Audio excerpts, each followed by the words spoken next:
When you're deciding what you need to cite, please remember that every instance of quoted or paraphrased text needs to be cited in order to show which information in the sentence or paragraph came from another source. For example, one citation at the end of a paragraph only indicates the source of the last sentence, versus the citation applying to the entire paragraph.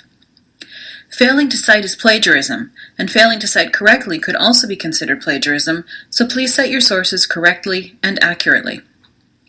In addition to showing which information belongs to another author, the other purpose of a citation is to point your reader to the matching reference so that your reader can locate the resource if the reader wants to learn more. As you'll see in this slide, the three pieces of information that should be accounted for in the citation are the author's last name, or the corporate author's name, the year of publication or copyright, and the location reference, which points your reader to the precise location of the quotation or paraphrase in the original text.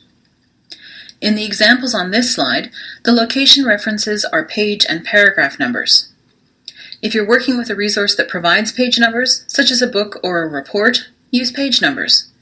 If your resource doesn't have page numbers, you can use paragraph numbers or some other location reference, such as a section heading. For more information on citing resources that don't have page numbers, please see How do I cite something that doesn't have page or paragraph numbers in APA style. When you're citing a quotation, you must always provide a location reference in the citation.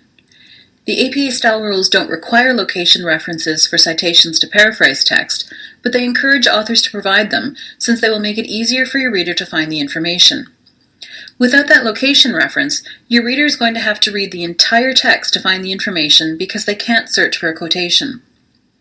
Providing location references also make it easier for you to return to the source if you need to reread the material in order to expand a section of your assignment.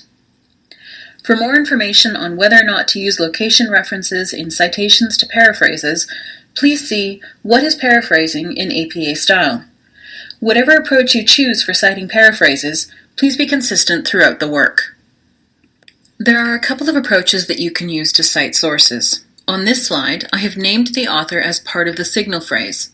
The date immediately follows in brackets, and then the page number appears after the quotation. With those three items, I have accounted for the information that must appear in a citation: author, year, and location reference. Coming back to signal phrases, they're important because they help your reader understand what you're doing with the quotation or why it's important. In this example, I'm noting the author in the signal phrase because naming the author will make the information provided in the quotation more credible. Avoid using quotations as standalone sentences.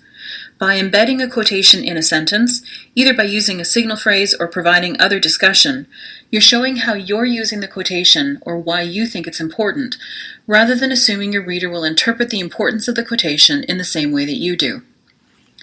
For more information on using quotations effectively and signal phrases, please see the guide called Quoting, Summarizing, and Paraphrasing. Another approach to citing a quotation is to provide all the citation details in the brackets after the quotation. Again, I have the author, year, and page number. When you're deciding how you're going to structure your sentences and cite your information, think about what you want to emphasize in the sentence. The information provided in the sentence text gets the most attention, whereas the information in the parenthetical citation is secondary. When the author's name is included as part of the signal phrase, as in example A, the structure of the sentence equally focuses the reader's attention on the author's name and the quotation. However, when the author is noted only in the citation, as shown in example B, the reader's attention is primarily focused on the quotation or paraphrase. Example B is also more concise because it moves away from the wordiness of according to author. If it's significant to your discussion that your reader knows who published the quotation or paraphrase, use the setup shown in example A. However, if you want your reader to focus more on the ideas than who published them, use the structure shown in example B. One last point on signal phrases. The APA style rules ask authors to use the past tense when referring to works published by other authors. If you look at example A, you'll see that the verb is in past tense, directed. The way that I think about this rule is that the information published by the author reflects that author's thinking or actions when the document was published, which was in the past. I don't know what the author thinks now, I only know what the author thought at the time of the resource's publication. Therefore, it's appropriate to use the past tense to refer to that thinking. For more information, please see, should I use present or past tense when introducing quotations or paraphrases in my text? This slide is the first of 3 practice exercises in this presentation. If you'd like to practice your citation knowledge, please pause the presentation and choose the correct citation. Press play when you're ready to continue.